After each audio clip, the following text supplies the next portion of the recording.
माँ सरस्वती की उत्पत्ति कैसे हुई? जाने सरस्वती माता की कहानी। वसंत पंचमी, पूजा विधि और शुभ मुहूर्त। यह उस समय की बात है जब भगवान ब्रह्मा को भगवान शिव ने पृथ्वी के निर्माण का आदेश दिया था। महादेव के आदेशानुसार भगवान ब्रह्मा ने सृष्टि व इस पृथ्वी का निर्माण किया। उन्होंने पृथ्वी में समुद्र, नदियाँ, पहाड़, जीव जंतु, पेड़ पौधे इत्यादि सभी चीजों का निर्माण कर दिया। अपने द्वारा पृथ्वी का निर्माण किए जाने के पश्चात जब भगवान ब्रह्मा ने उसे देखा तो उन्हें अपनी बनाई रचना में कुछ कमी लगी।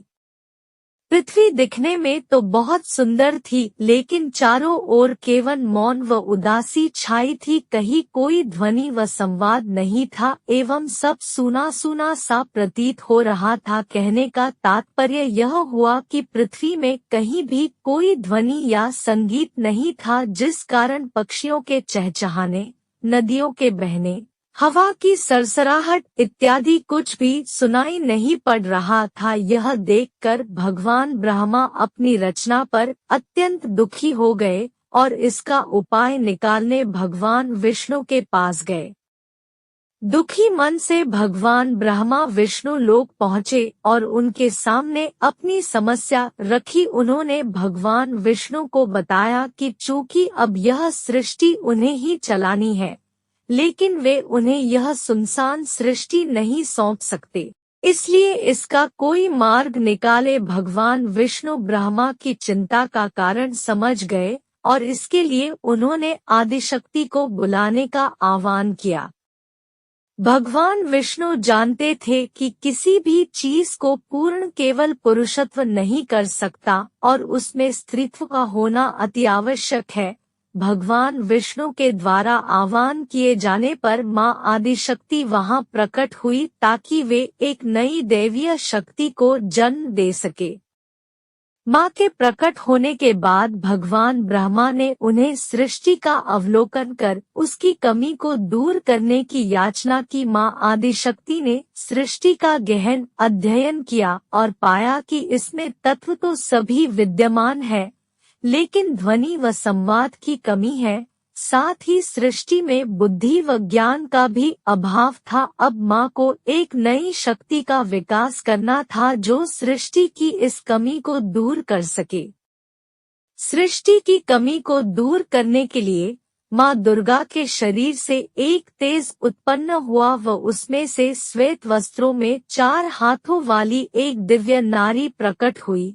उसने अपने 2 हाथों में वीणा पकड़ रखी थी व तीसरे में वर्णमाला और चौथे हाथ में पुस्तक ले रखी थी। उस नारी का नाम सरस्वती रखा गया।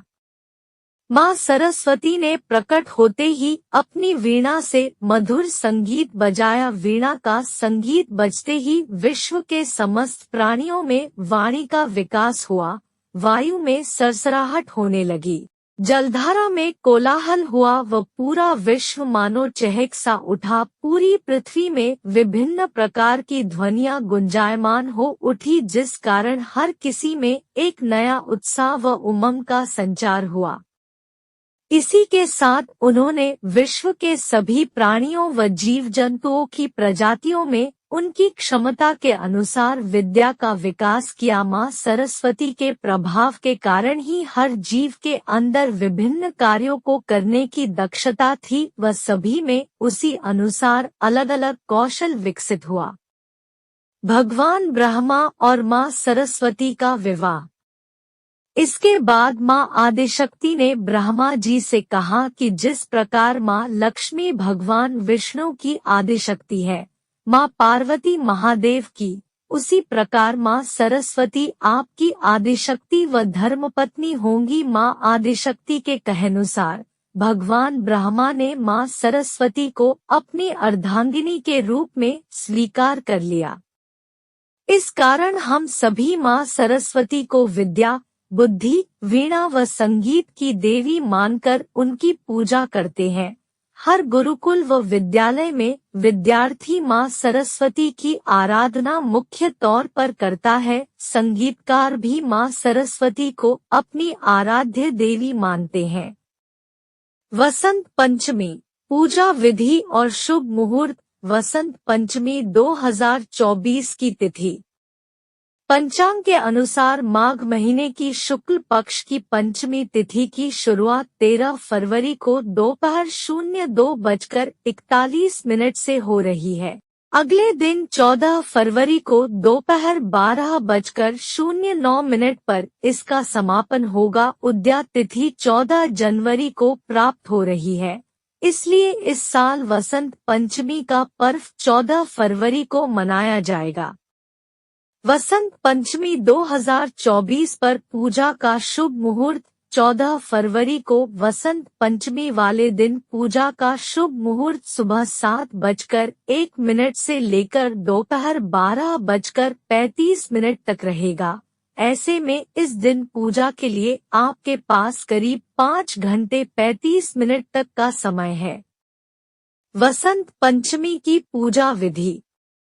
वसंत पंचमी के दिन सुबह स्नान आदि से निवृत्त होकर पीले या सफेद रंग का वस्त्र पहने, उसके बाद सरस्वती पूजा का संकल्प ले। पूजा स्थान पर मां सरस्वती की मूर्ति या तस्वीर स्थापित करें। मां सरस्वती को गंगाजल से स्नान कराएं, फिर उन्हें पीले वस्त्र पहनाएं। इसके बाद पीले फूल, अक्षत, सफेद चंदन या पीले रंग की रोली, पीला गुलाल, धूप, दीप, गंध आदि अर्पित करें। इस दिन सरस्वती माता को गेंदे के फूल की माला पहनाएं, साथ ही पीले रंग की मिठाई का भोग लगाएं। इसके बाद सरस्वती वंदना एवं मंत्र से मां सरस्वती की पूजा करें। आप चाहें तो पूजा के समय सरस्वती कवच का पाठ भी कर सकते हैं। आखिर में हवन कुंड बनाकर हवन सामग्री तैयार कर ले और ओम श्री सरस्वत्यै नमः स्वाहा मंत्र की एक माला का जाप करते हुए हवन करें। फिर अंत में खड़े होकर मां सरस्वती की आरती करें। ऐसी ही वीडियो के लिए चैनल को सब्सक्राइब करें और वीडियो को लाइक करें और कमेंट बॉक्स में अपनी राय दें। वीडियो देखने के लिए धन्यवाद।